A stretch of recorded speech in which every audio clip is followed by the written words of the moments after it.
How's everyone doing? Today I have a horror Blu-ray and DVD collection update with 5 pickups. And if you've seen any of these, definitely let me know what you think of them. And let me know which one of these is your favorite. Leave me those comments down below. And all of these I've seen except for one. So these are rewatches. I remember enjoying all of them, but also pretty much wanting more from all of them too. But I wanted to revisit them. And except for the one that I haven't seen, obviously. First up is Spell, which is a Hoodoo horror movie. Hoodoo is different than Voodoo. And let me know what your favorite Hoodoo or Voodoo horror movie is. There's a few out there. I actually recently rewatched Skeleton Key, which is in that same kind of realm. And I enjoy the heck out of that one. Angel Heart is awesome. Serpent in the Rainbow. There's a bunch of ones out there.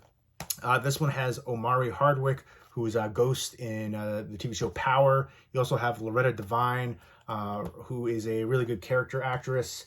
You'll definitely recognize her as soon as you see her. She was an urban legend, a bunch of different things. There's a few other recognizable people in here too, but it's basically about Omari Hardwick's character, and his plane crashes in rural Appalachia, and he wakes up and he's in this bed in this attic, and this lady, Miss Eloise, who it's funny because of Miss Eloise, the name reminds me, I used to work with this lady named Miss Elsie, and she would always tell people to call her Miss Elsie.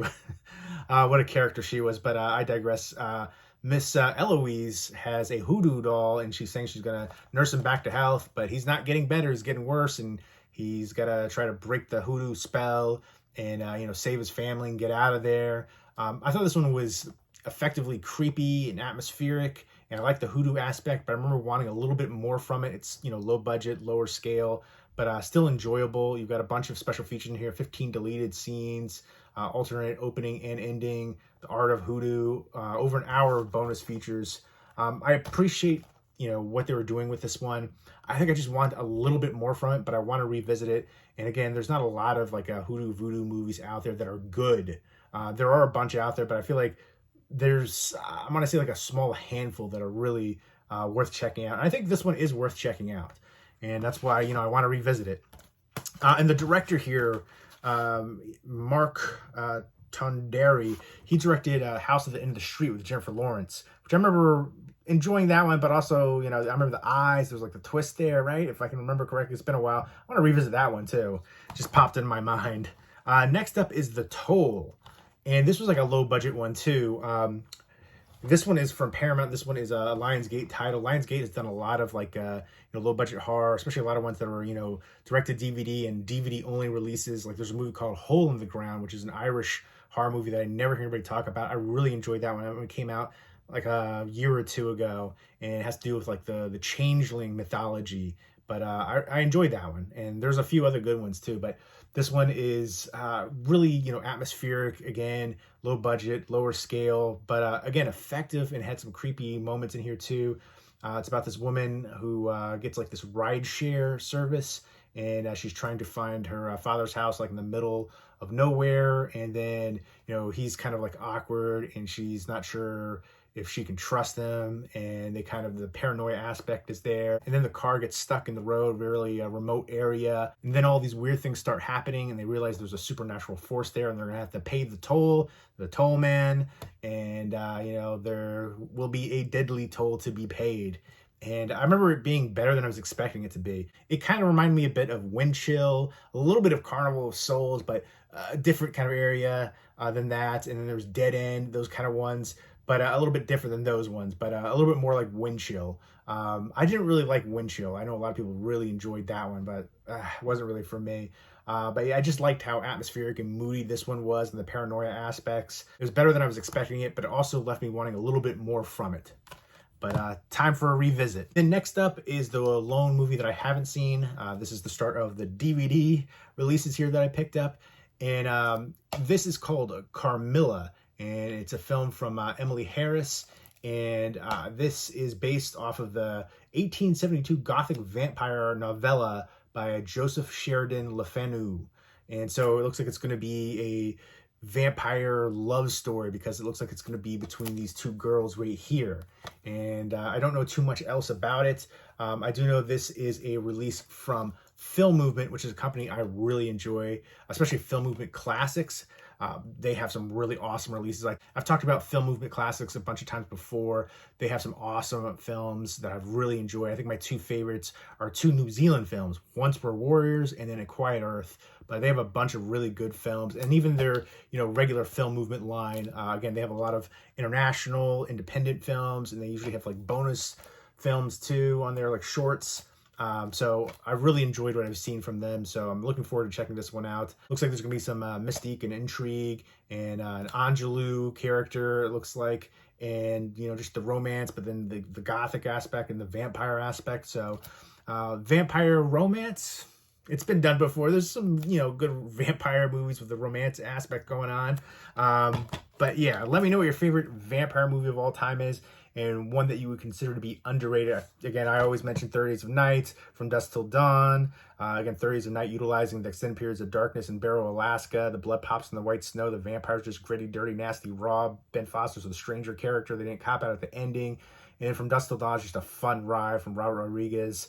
Again, there needs to be more horror movies with a snowy setting too. I think about that for 30 Days of Night, but Tom Savini's character in From Dusk Till Dawn is just always hilarious to me. And Quentin Tarantino drinking the cerveza off of Selma Hayek's foot. I wonder how many retakes he requested for that one. But a few ones that I think are underrated for vampire movies.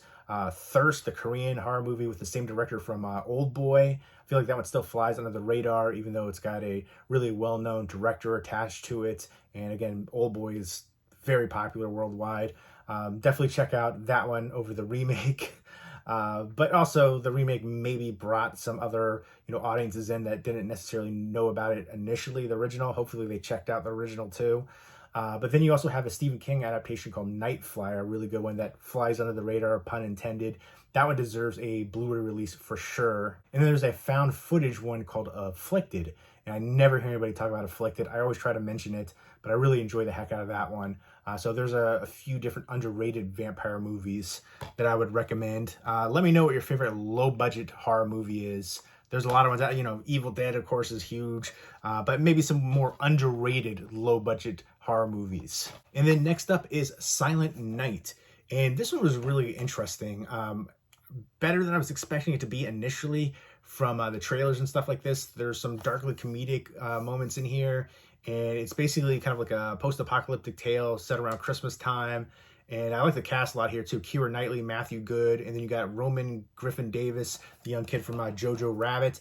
And this is actually directed by his mother, Camille Griffin, and the three sons, their sons, the two leads right there, are all played by the director's own sons. So I thought that was really interesting. You also have Johnny Depp's daughter in here, Lily Rose Depp, and then you have Annabelle Wallis, a bunch of recognizable people in here. So it's basically about this group of friends and family getting together for Christmas dinner in the English countryside, except there is an apocalyptic event coming. I want to say there's like this gas that's just, killing people and stuff like that. And it can't be avoided. And, it's kind of like a worldwide epidemic. And they're, just kind of enjoying their last moments together. And I want to say like there's a twist to the ending. And I feel like you can kind of see that coming if you've seen enough movies. It's definitely something you can think of. It's, for me, I'm always trying to figure out how it's going to play out. And you can only go a couple different routes. But I just feel like that was one of the routes that, worked and you could see coming. And for me, I just saw that coming, but I still enjoyed it. I like the interaction between the different characters, well fleshed out characters. Again, some darkly comedic tones throughout. And again, just that kind of unnerving feeling and, that kind of like sense of foreboding doom. So I enjoy this one. I wanted a little bit more from it, especially, the way that it plays out. I feel like you can see that one coming. But overall, enjoyable, and I did like the cast a lot. Let me know what your favorite Christmas horror movie is. There's a lot of great ones out there. I feel like Krampus definitely jumps on the list. I feel like there are a lot of Christmas horror movies, but not a lot of really great ones. A very short list, in my opinion. Next up is a Chinese horror movie called Dream Home. I remember seeing this a while ago, and I remember always loving the IFC, like midnight releases back in the day. But this is from Peng Ho Chung. And it's basically about this character who is, she's obsessed with this, dream home. There's these really kind of like luxury apartments, and it has like this view of, I want to say like this river, and she always wanted to, have that when she was a kid. And she's now willing to, kill people for her dream home. I remember she didn't have like all the money for it, and then her father was sick. There's like a lot of things like that didn't work out for her, but she just goes crazy. And there are some wild, gory, crazy scenes in here. I want to say though, like, it's just inconsistent pacing. A lot of the, flashbacks, and then the story with her trying to get the place, it just felt at times, convoluted. It doesn't really mesh well with the flashbacks, and some of the, dramatic elements. It just kind of lingers, and it's just kind of like a lull in the story. And then the kills are just outrageous, kind of lulls you into this false sense of security, because holy moly, some of the kills are incredible, gory, like just unforgettable, and wild as heck. And I really love the lead actress in here, Josie Ho, as Lai Sheng. She is so incredible in that lead performance, just intense as heck. Good psychological horror elements, and then the gore is just over the top and awesome in those scenes. I wanted more of that though. I feel like a lot of the drama elements just kind of like bogs the film down a bit. But I do want to revisit this one, especially for like the kill scenes, because I remember those ones just being outlandish and amazing. So definitely want to revisit that. Let me know what your favorite Chinese horror movie is. So there you go. Those are the 5 pickups. I've seen all of them except for Carmilla, and the rest of the ones I'm looking to revisit it. It's been a while for most of them. Although I will say Spell Toll and Silent Night were all within the past like couple of years or so. But I watch a fair amount of movies, so sometimes, unless they're really stand out, they kind of get, mixed in, and I kind of forget a lot of the points for it.